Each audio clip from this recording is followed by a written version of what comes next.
Hi, welcome to Story Time with Gigi. Today we're reading a Disney story called The Small One. I remember this was a movie I saw years ago. This was written by Alex Walsh and illustrated by Jesse Clay.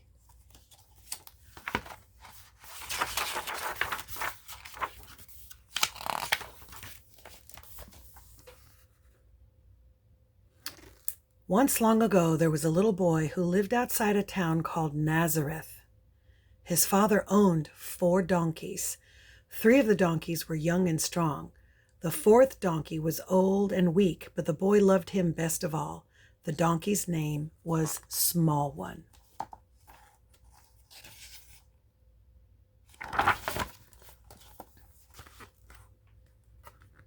Each day the boy brought food and water to all the donkeys, but Small One was the only donkey he played with.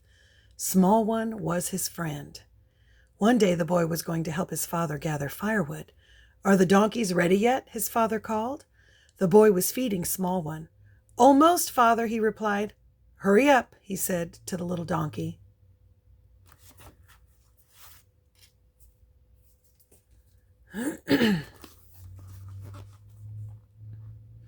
The boy and his father took the 4 donkeys and went over the hills to gather firewood.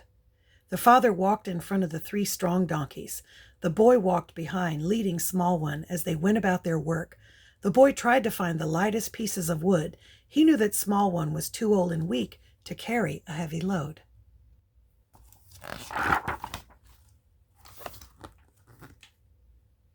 Meanwhile, the boy's father was putting heavy pieces of wood onto the backs of the other 3 donkeys. He saw that his son was putting only little sticks on Small One's back. He did not like that, but he said nothing. When it was time to go home, the boy pushed Small One up a hill. The little donkey was very tired.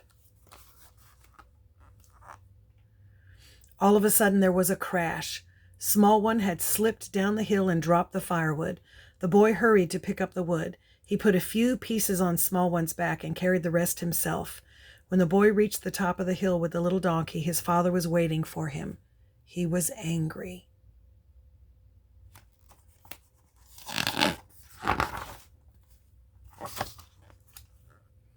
"Don't you have enough work to do without doing small ones too?" he said. "Oh, father, he's no trouble at all. I don't mind," said the boy. As they walked home, the father spoke to the boy. "Son, Small One can no longer carry a load big enough to pay for his food." The boy put his arms around Small One's neck. "He's just a little tired today, father," he said. "His strength will come back." "No, he is old, my son.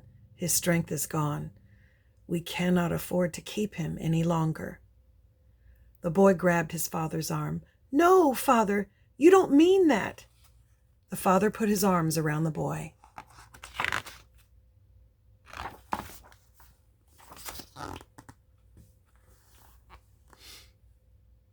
"I'm sorry, son, but tomorrow I must take Small One to town and sell him. He will bring a piece of silver." The boy began to cry.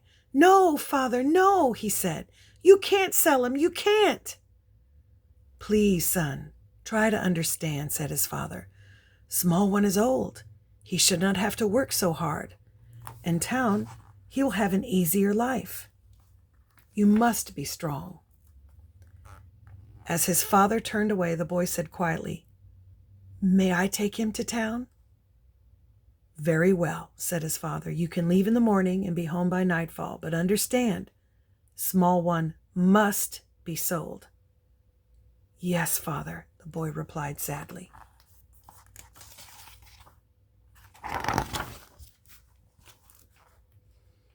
After his father left, the boy talked to his little donkey. "Don't worry, Small One. You won't have to carry these heavy sticks anymore, and I won't sell you to just anyone. He will be someone special, someone who will feed you and brush your coat and love you as I do." The little donkey was very sad. "Somewhere there is a special friend for you," the boy went on, "and somehow we will find him." The donkey licked the boy on the nose. "Good night, Small One," said the boy as he covered the donkey up for the night.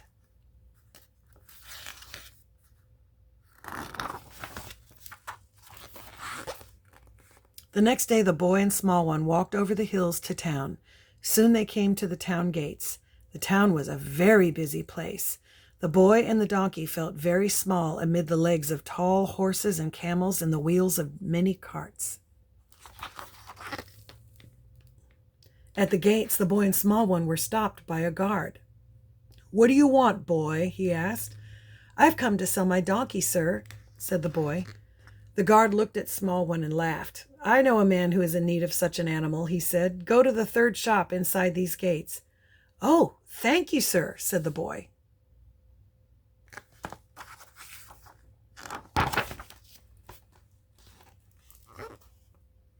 The boy and small one found the shop and went inside. It was very dark and it smelled bad.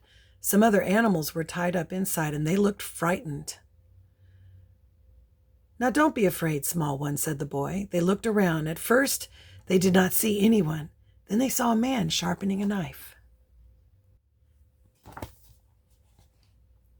"Hello," called the boy. The man came toward them. "Yes," he said. The boy said nothing. "Do you have a donkey to sell?" asked the man. "Yes. His name is Small One," the boy replied. "I will give you 1 piece of silver."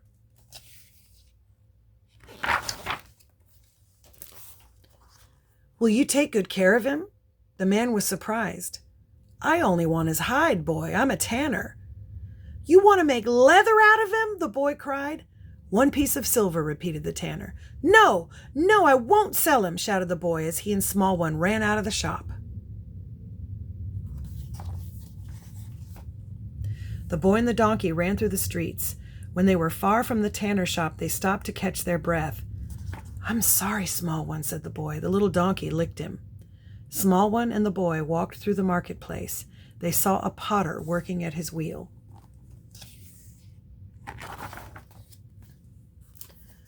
"Would you like to buy my donkey?" asked the boy. "Not that sorry bag of bones," said the potter. Then the boy saw a baker. "Would you buy my donkey?" he asked. "Not that scrawny little beast," said the baker. "Since my wife is so fat, I think I should buy a horse at least." "Doesn't anybody need a donkey?" the boy asked 3 merchants who were passing by. "Take our advice," they said. "You will never find a buyer here. Go see the horse trader 3 blocks straight ahead." The boy took Small One over to the horse trader's stand. The trader was selling a beautiful horse for 50 pieces of silver.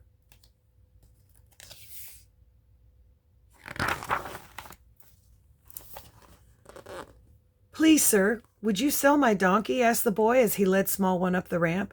The man took a look at Small One and laughed and laughed. He decided to make fun of the little donkey. "Look at this beautiful animal," he said to the crowd. "Who will pay 1,000 pieces of silver for him?" Everyone laughed. "But you can see that he's as strong as a bull," the horse trader continued as he got on Small One's back. At first, the poor little donkey was almost flattened by the weight.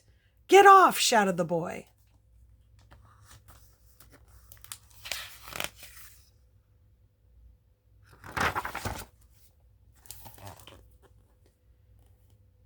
But then Small One gathered all his strength and tossed the man high into the air. The horse trader landed in a heap on the ground. "Get that miserable beast out of here!" he shouted to the boy, who rushed away with the donkey. Small One and the boy walked slowly through the streets. The tired donkey knew there was only one solution.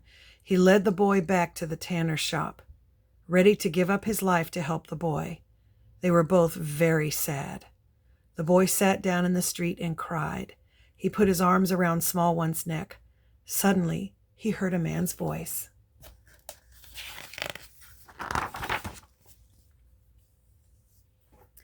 "Tell me, son, are you the owner of this small donkey? I need a gentle animal to carry my wife, Mary, to Bethlehem. Is he for sale?" The boy looked up at the man's friendly face. "Yes, sir," he said. "What do you call him?" "Small One," replied the boy, smiling. "Well, he looks strong enough." "And kind," said the boy. The man smiled.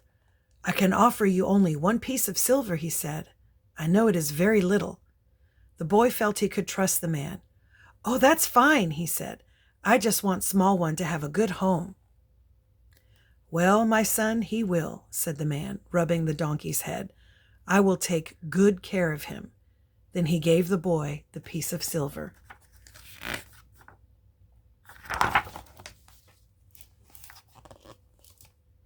The boy gave his friend one last hug. "Goodbye, small one. Be strong and sure of foot, and follow your new master." "Come along, small one," said the man as he turned to go. Then the little boy climbed high atop the town wall to wave goodbye to the man, his wife, and small one as they began their journey to Bethlehem.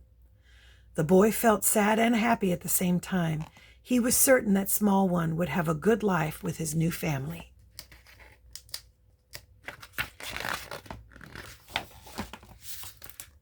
And that's our story.